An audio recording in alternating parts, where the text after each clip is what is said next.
Alright guys, so today we're going to be doing a review of the single player or campaign of Marvel's Avengers. There will be spoilers in this video, but they'll be later on. So go finish the game if you haven't done that. But if you don't own the game and you're looking for a quick answer, this really isn't going to be one. It's going to be a rather long one, but it'll definitely answer if you should buy the game or not. So let's start right at the beginning, and I'm not going to go over a plot summary because it's an Avengers game and it's not really that complicated as to what's going on. There's a bad guy, you beat up the bad guys. I mean, you guys have seen the movies, right? So we're going to start off with probably the biggest problem with the game, and that's going to be performance and graphics. So first off, let's start with graphics, and the game can look great at times. It can also look like you're playing a last-gen Xbox 360 game. Now, within the settings, there's a 4K resolution setting. This is for console, and a highest performance setting. Everything you see is on that higher performance setting. The 4K setting, the lighting looks better, and especially the faces look a lot better. But just the game runs so much smoother and more fluidly on that highest performance setting. I definitely recommend playing on that. But let's talk about the bigger problem. All the bugs. So there is an absolute list of bugs in this game, and these are all day one bugs before and after the 15 gigabyte update that they put out. And so I'll try to get through them all, but there's a lot. So you just saw, enemies, shields popping in. Here, Tony's mouth is not moving. That happens multiple times throughout the game. They tend to have a very large problem with any character that has hair at all. They just can't handle it. It's just, you'll see. And while the hair thing is the most reoccurring problem, there's definitely other ones. The backgrounds, like these stairs, just absolutely freaking out. This enemy here clips through the wall. This happens a lot. Background's just popping in all of a sudden. This, I don't know what this is. This was the first level of the game, and this is the biggest hair problem they have. I mean, I don't know how you can leave something like that in, but yeah, she's supposed to have hair. So yeah, there's a lot of bugs, and this isn't even all my clips of them. So, like I said, I think I listed them all, but that's definitely one of the biggest problems that the game has for sure. But while we're here talking about the negative, I want to continue on that streak, so let's go to the marketplace. Now, I could make a whole video on this, I could talk about this for 45 minutes, but I'll try not to. This is ridiculous. 1,000 points, whatever these are called, for a skin. That's like $15, and some of these skins are even $20. You're gonna pay almost a quarter of the price of the game for a skin. Look at this emote. He bounces a tennis ball, and that costs, what, again, $15? And these are just the day one ones, right? This was the first thing I did when I opened the game, and I guarantee you it'll get worse if it's not already worse. I mean, that's a lot of money just for an emote. But that's my little rant on microtransactions, so we'll go back to the video now. So let's move on to combat, and we'll do this before finishing off with the story. And so they look for that Batman Arkham games type combat, but those games worked because it had a simple enough combat style kind of flow with the groundwork there to make it more complicated through your gadgets and combos you could perform. This game attempts to do that, but it actually does a really good job of not having enemies attack you one at a time, which gets really annoying. And so a problem that was in those Batman games that kind of carries over and is a bigger problem than this is getting stuck in animations, right? So just like every game, when you get hit, your character has a damage animation that you get stuck in, and every time you get hit, it repeats that animation, whereas your enemies don't have any of those damage animations, they just take damage, right? So if you're getting shot at, a problem is you get shot at while fighting a heavier infantry unit, and you keep getting shot at repeatedly, and you just get stuck in the damage animation just over and over and over and over, and you just can't get out of it until you're dead. Another problem the game has with combat is it starts off relatively easy, and then in the middle they ramp up the difficulty a whole bunch, causing you to go play side missions and gear up your character so that you can keep up, and then towards the end they ramp that difficulty back down in order to, just make it a more coherent story that everyone can play and not get frustrated with. And the problem with that is that you're now super over leveled. With the introduction of new characters and all that, it makes it a little bit easier, but it's still definitely interesting to see how they decided to have the difficulty change throughout the game. Alright, so I have a lot to say in this section, and we're going to attempt to go in order. So, the game starts you out as Kamala, and then introduces you after level 2 to Hulk. We're ignoring her A-Day, because I don't want to talk about that anymore. I've seen it enough. I've played it enough. I hate that level. I'm tired of it. If I never saw it again, I'd be content. But let's talk about Kamala first. Alright. So, we're going to start with the strengths and weaknesses of every single character, and kind of progress through the whole story like that. Again, there's going to be spoilers here, so it's your last warning. So, I really hated her at the beginning. I just found her annoying. But then, as she progresses throughout the game, I started to like her more and more. I actually didn't hate her combat. I liked her more than Hulk or some of the other characters. But my problem with her, right, is as soon as you start to like her, right, it's too late.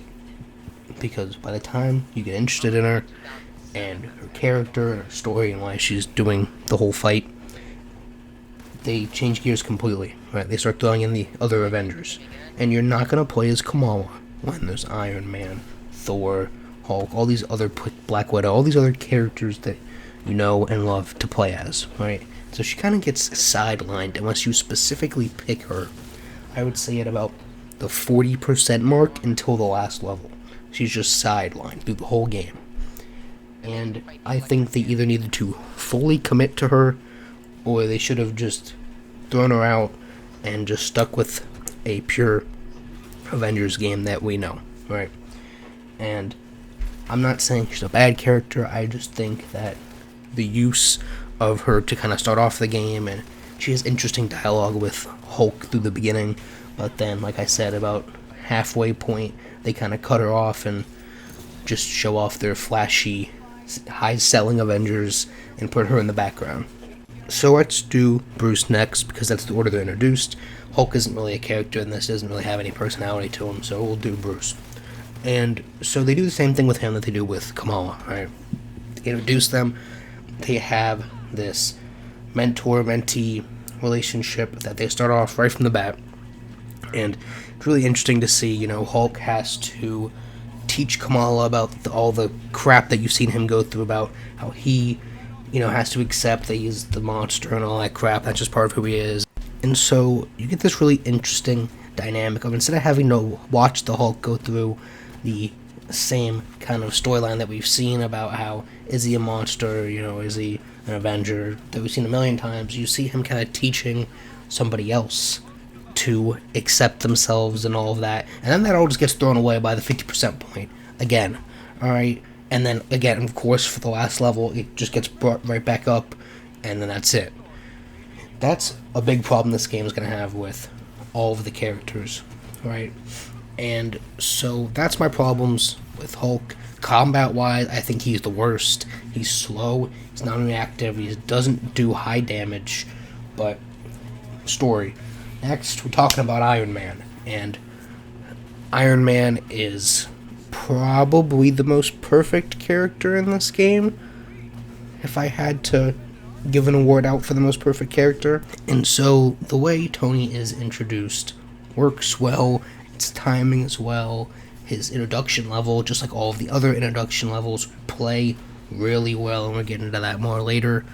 But the biggest problem that Tony has is that they put too much of the pressure on him. I feel like, personal opinion, from this level on where he's introduced until, again, more than the halfway point, you leave him to carry the game, right? And so, if you don't like Iron Man, if you're bored of his combat because you play the beta a lot like I did, it gets stale playing as him over and over again. His one-liners just get annoying, and so they kind of screwed him over because he gets stuck carrying a majority of the game. Kamala and Bruce are still there, but they're in the background until you get more characters. But let's talk about those more characters.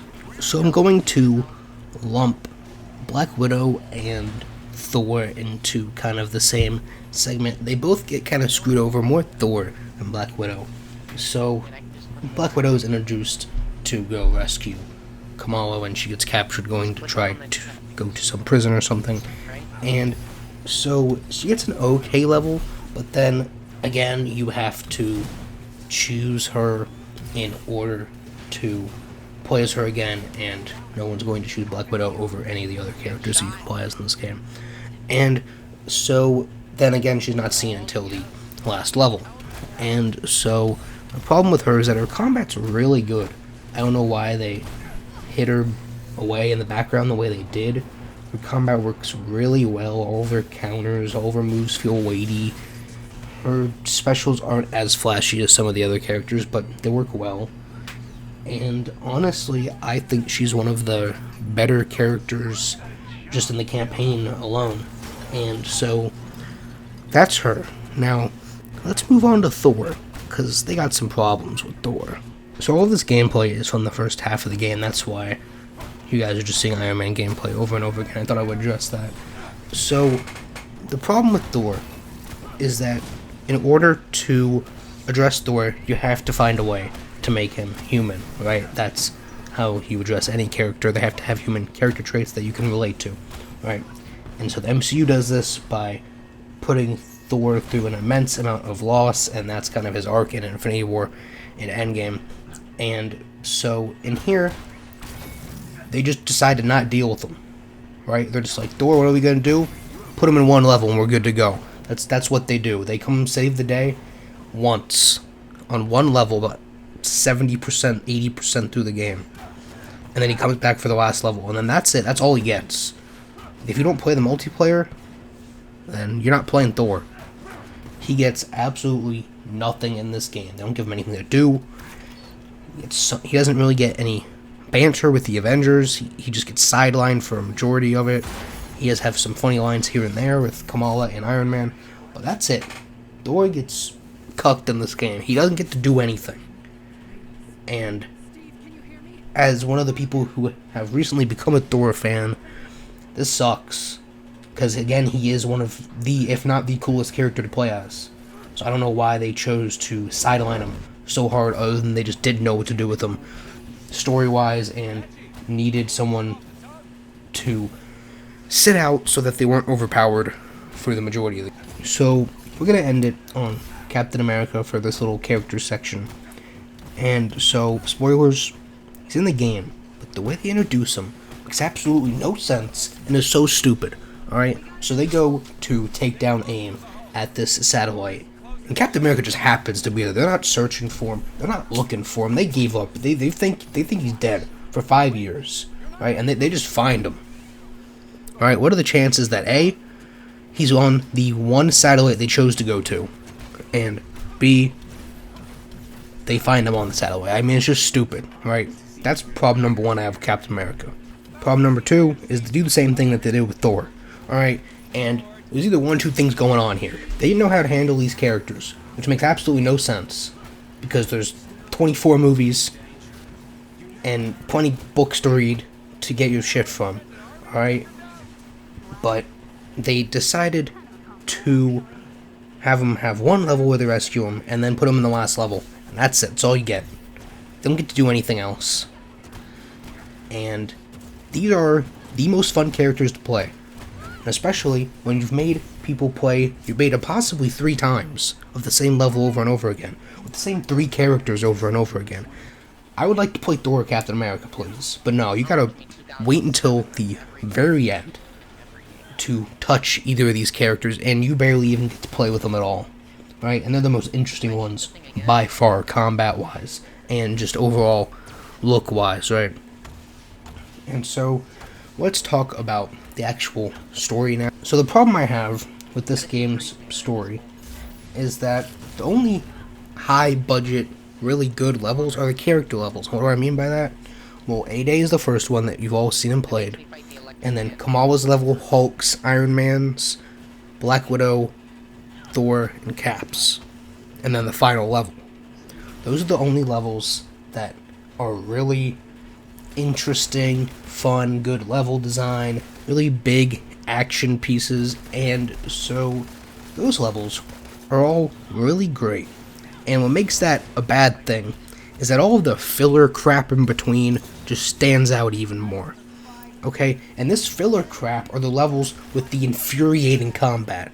They want to fill time and space between the well-paced, well-designed levels, so they make you face 1,400 enemies while someone's shaking your monitor while you're trying to play the game.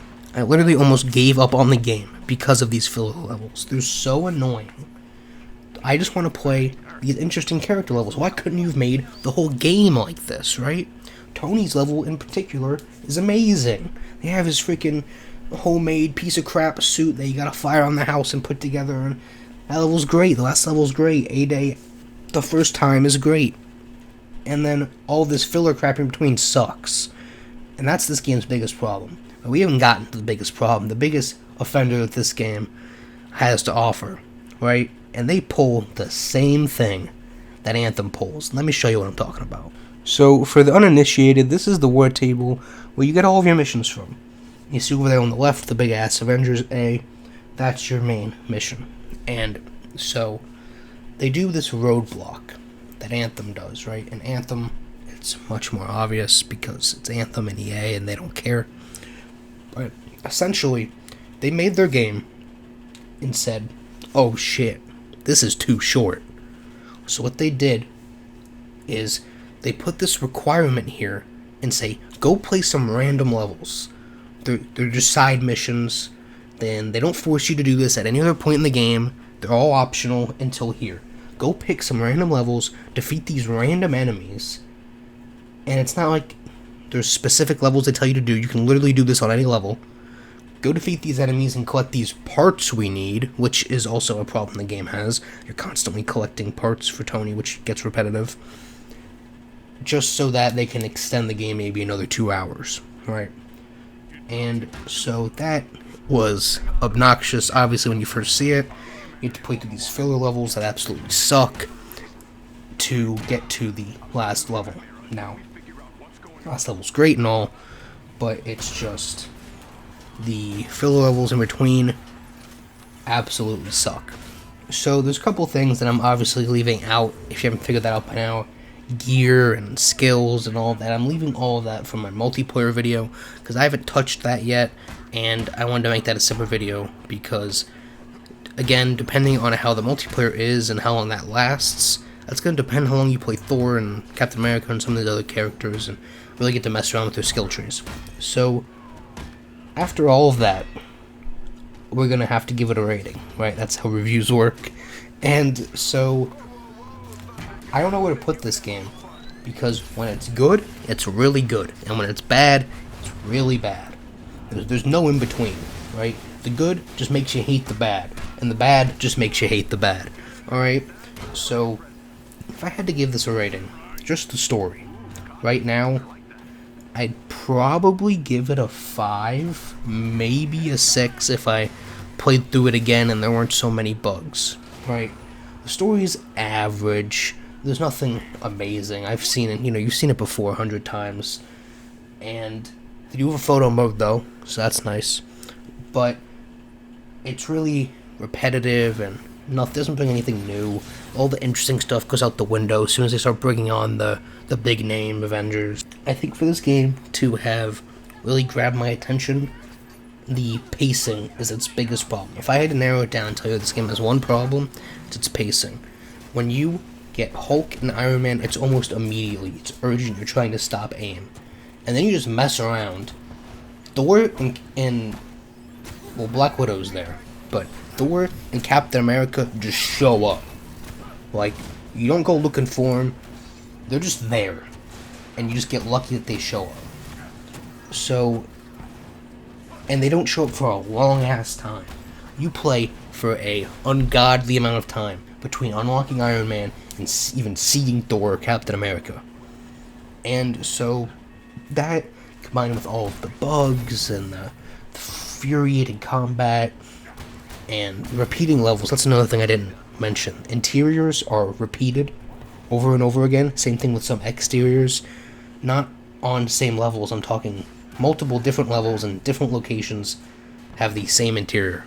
So, overall, I'd say this game sits at a good 5 as you watch me struggle to open this chest. We will do a multiplayer review talking about gear and skills and the multiplayer, obviously, itself. But you guys let me know what you thought of the campaign. If you love it, hate it, who's your favorite character, and all that good stuff. Hope you guys enjoyed the video, and I'll see you on the next one.